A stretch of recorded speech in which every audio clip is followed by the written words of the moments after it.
श्री गणेशाय नमः. श्री स्वामी समर्थ. आज आपण उत्तरकांडातला श्री वाल्मिकी रामायण महात्म्य या अध्यायाचा चौथा भाग वाचूया. 6 महिन्यातच 100 योजने विस्तृत भूभाग अत्यंत दुःखित करून तो राक्षस पुन्हा दुसऱ्या एका वनात निघून गेला. तेथे देखील तो प्रतिदिनी नरमांसाचे भोजन करीत राहिला. संपूर्ण लोकांच्या मनात भय उत्पन्न करणारा तो राक्षस हिंडता हिंडता नर्मदेच्या तटावर जाऊन पोहोचला. त्याचवेळी एक अत्यंत धर्मात्मा ब्राह्मण तेथे येऊन पोहोचला. त्याचा जन्म कलिंग देशात झाला होता. लोकात तो गर्ग नावाने विख्यात होता. खांद्यावर गंगाजल घेऊन भगवान विश्वनाथांची स्तुती तसेच श्री रामनामाचे गान करणारा तो ब्राह्मण मोठ्या हर्षोत्साहाने त्या पुण्य प्रदेशी आला होता.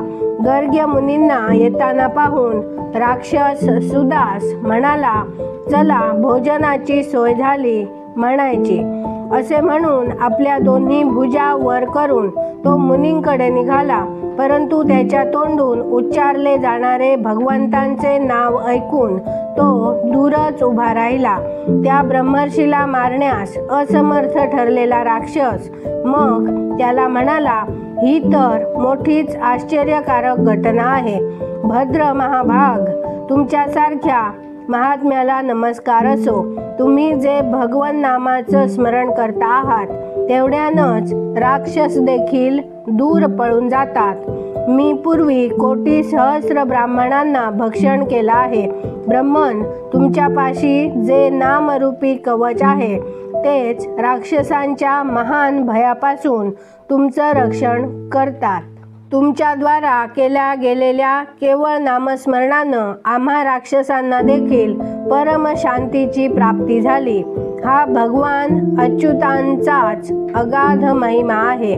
महाभाग ब्राह्मणा, तुम्ही श्रीराम कथेच्या प्रभावानं सर्वथा राग आदी दोषरहित झाला आहात. तेव्हा तुम्हीच आता मला या अधमपातकापासून वाचवा. मुनिश्रेष्ठा, मी पूर्वकाळी माझ्या गुरुची अवहेलना केली होती. मग गुरुजींनी मजवर अनुग्रह केला आणि ही गोष्ट सांगितली. पूर्वकाळी वाल्मिकी मुनींनी जी रामायण कथा सांगितली आहे तीच कार्तिक मासाच्या शुक्ल पक्षात प्रयत्नपूर्वक श्रवण केलं पाहिजे. इतकं म्हणून गुरुदेवांनी पुन्हा हे सुंदर तसेच शुभदायक वचन उच्चारले. ते म्हणाले, रामायणाची अमृतमयी कथा 9 दिवसात ऐकली पाहिजे.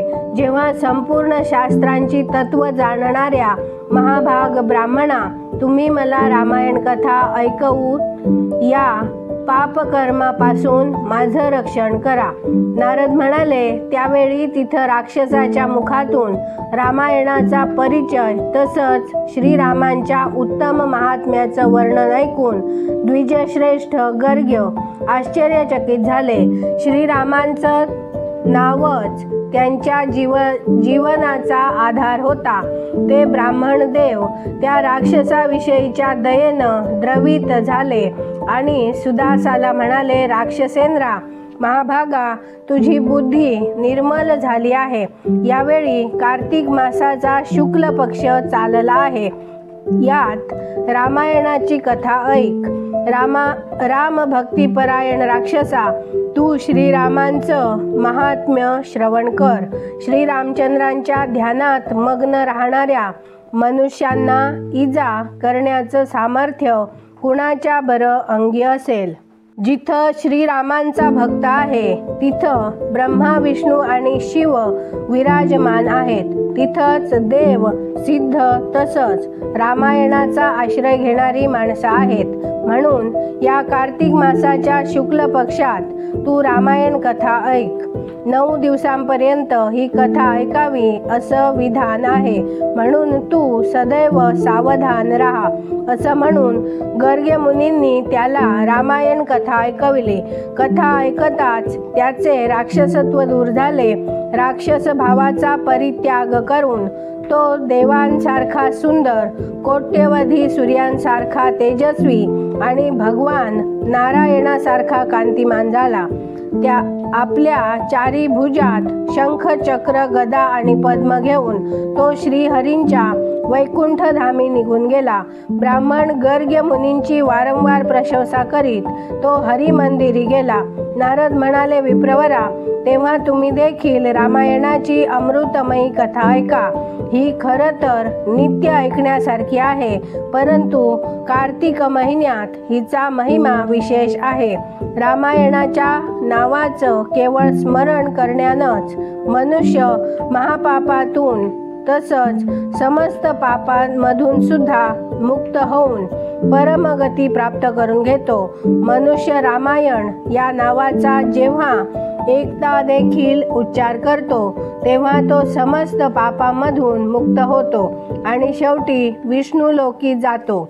जो मनुष्य सदैव भक्तिभावानं रामायण कथा ऐकतो आणि ऐकवितो त्याला गंगा स्नानाच्या 100 पटीनं पुण्यप्राप्ती होते. सनत कुमार म्हणाले, ब्रह्मर्षी नारदा, तुम्ही हा अद्भुत इतिहास ऐकविला. आता रामायणाच्या महात्म्याचं पुन्हा सविस्ताराने विस्तारपूर्वक वर्णन करा. कार्तिक मासात रामायण श्रवणाचा महिमा तुम्ही सांगितला. आता कृपापूर्वक दुसऱ्या महिन्याचं महात्म्य सांगा. मुने, तुमच्या वचनामृतानं कुणाला संतोष होणार नाही बरं. मग नारद म्हणाले, महात्म्यांनो, तुम्ही सर्वजण निश्चितच मोठे भाग्यवान आणि कृतकृत्य आहात, यात शंका नाही. कारण तुम्ही भक्तिभावानं भगवान श्रीरामांचा महिमा ऐकण्यासाठी उद्युक्त झाला आहात. ब्रह्मवादी मुनींनी भगवान श्रीरामांच्या महात्म्याचं श्रवण पुण्यात्मा पुरुषांसाठी परम दुर्लभ सांगितलं आहे. महर्षींनो, आता तुम्ही एक विचित्र पुरातन इतिहास ऐका. तो समस्त पापांचं निवारण आणि सर्व रोगांचा विनाश करणारा आहे. पूर्वकाळची गोष्ट आहे. द्वापारात सुमती नावानं प्रसिद्ध असा एक राजा होऊन गेला. त्याचा जन्म चंद्रवंशात झाला होता. तो श्री संपन्न आणि 7 द्वीपांचा एकमेव सम्राट होता. इथे श्री वाल्मिकी रामायण महात्म्य या अध्यायाचा 4था भाग पूर्ण झाला. उद्या आपण याचा 5वा भाग वाचूया. धन्यवाद. जय जय श्रीराम.